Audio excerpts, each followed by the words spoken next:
course, if LSU does climb the ladder again, they'll have to get some great production out of the running back spot.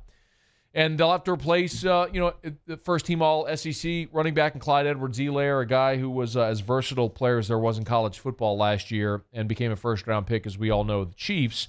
So LSU is going to lean on a guy, whoever it is, or whoever they are, that hasn't produced a lot. And Ed Orgeron was on off the bench today, talked about linebackers, but also talked about the running back spot. And here's what he said about previewing the running backs for 2020.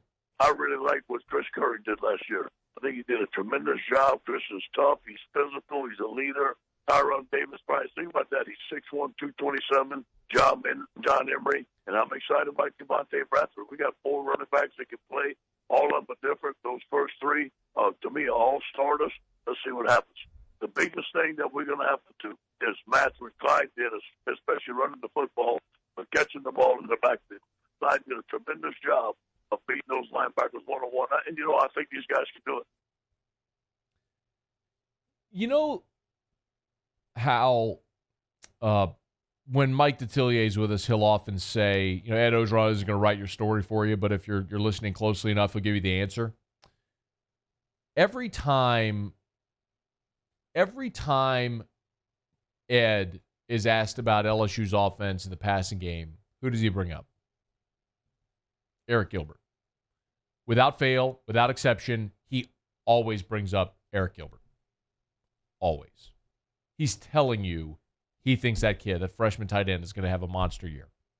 Even compared Gilbert and how they're planning on using him in this offense to how Scott Linehan used Calvin Johnson in Detroit. So he's telling you they think that guy's going to have a big year. Cool. When Ed Orgeron is asked about running backs and the first name he blurts out is Chris Curry, that's very telling. What's also telling is what happened last year in the Peach Bowl. Clyde had the hamstring injury. The assumption was Ty Davis-Price, who had been the number 2 all year, would step in and be the lead back in that game. And it ended up being Chris Curry in that game.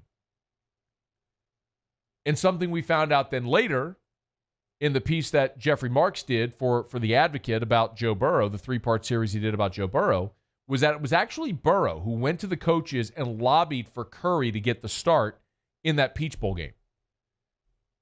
When the quarterback who became the Heisman Trophy winner by the biggest margin in the history of the sport, or the single greatest season for a quarterback in the history of the sport, who became the number 1 overall pick and had the greatest season that any of us have ever seen, when that guy who has the respect of his teammates, the coaches, is held in such high esteem, when that guy goes to the coaches and lobbies on your behalf, that's a powerful statement.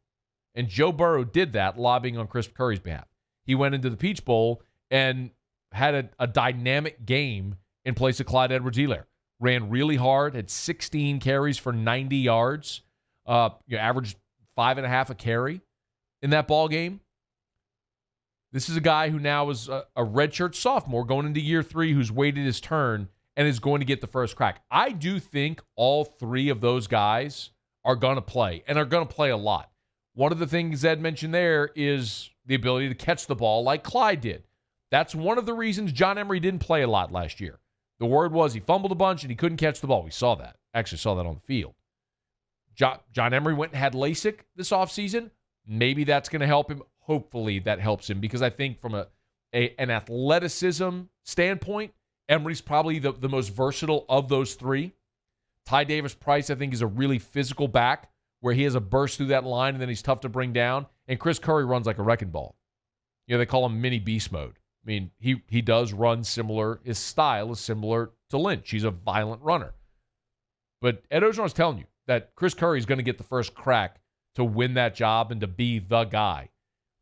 I just don't worry about a team ending up or a player ending up filling that role, because LSU's just always had that guy step up.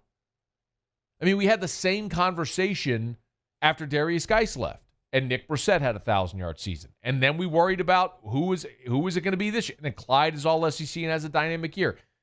LSU has never had a shortage of recruiting elite talent, elite athletes that you can hand them the football and say, go make a guy miss.